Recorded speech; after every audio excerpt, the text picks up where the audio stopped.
Matsi Man?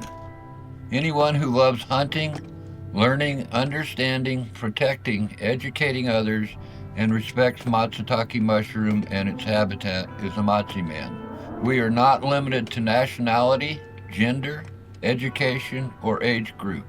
Anyone can be a Matsi Man.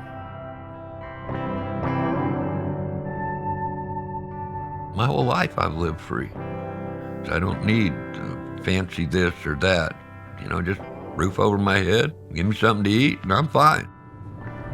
It was in 1990, it was the tail end of the season. So I started taking temperature data, just out of local newspaper. Just every week they'd publish what the high and low was. And I'm charting all of this on a graph. I wanted to find out all this stuff and help provide information so others could use it. It was about 1995, I discovered Microsoft Front Page. So using that program, it made it really easy to make the website, and it's completely educational.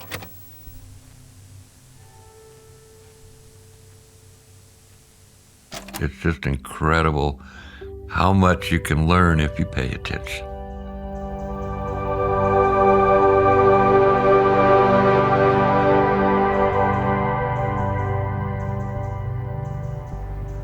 I look for mushrooms because they are beautiful, and because I want to eat them, and because I want to learn more about them, and because they are weird and alien, and they come in so many different forms, and you never know what you're gonna find. So lots and lots of reasons. I went hiking plenty before this, but I didn't notice all of these beings in the forest that are so beautiful and weird. And once I started noticing them, I couldn't stop noticing them. So this is Rhodocolibia maculata. I always sniff the mushrooms. Sometimes they have really distinctive smells. I came to the Pacific Northwest and I was really interested in foraging still, but I didn't know anything about mushrooms. And a friend wanted to go and hunt for chanterelles, and I was like, Alex, what's this? What's this? And he had no idea what any of the other stuff was. But I wanted answers.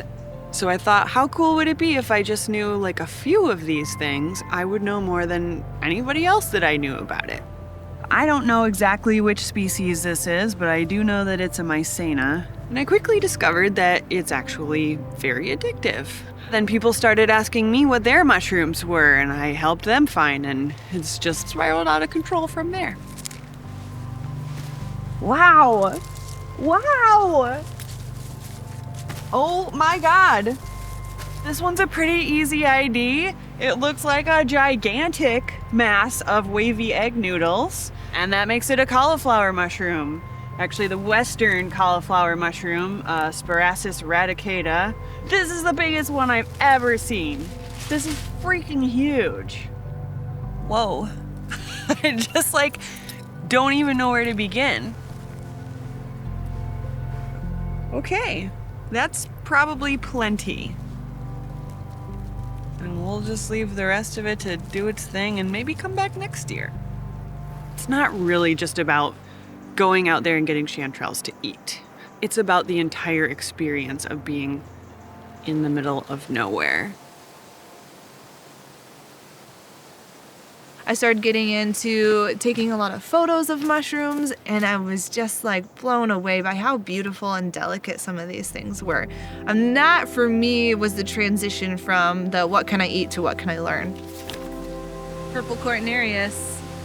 Got rusty orange spores that are dripping down on it right there. Get this puppy out of here. Now that's a beauty. Look at that. Find at least something you can eat, something weird, and something you've never seen before. There you go. That's all you need. Instagram has been an amazing tool for me to connect with other people who are really interested in mushrooms. Also, Mushroom Observer and iNaturalist, so those are two citizen science websites where you can post your own finds. If you have the time and the dedication to make it happen, you can find out just about anything. Mycology as a whole is a very young science. There's so much that's undiscovered and undescribed.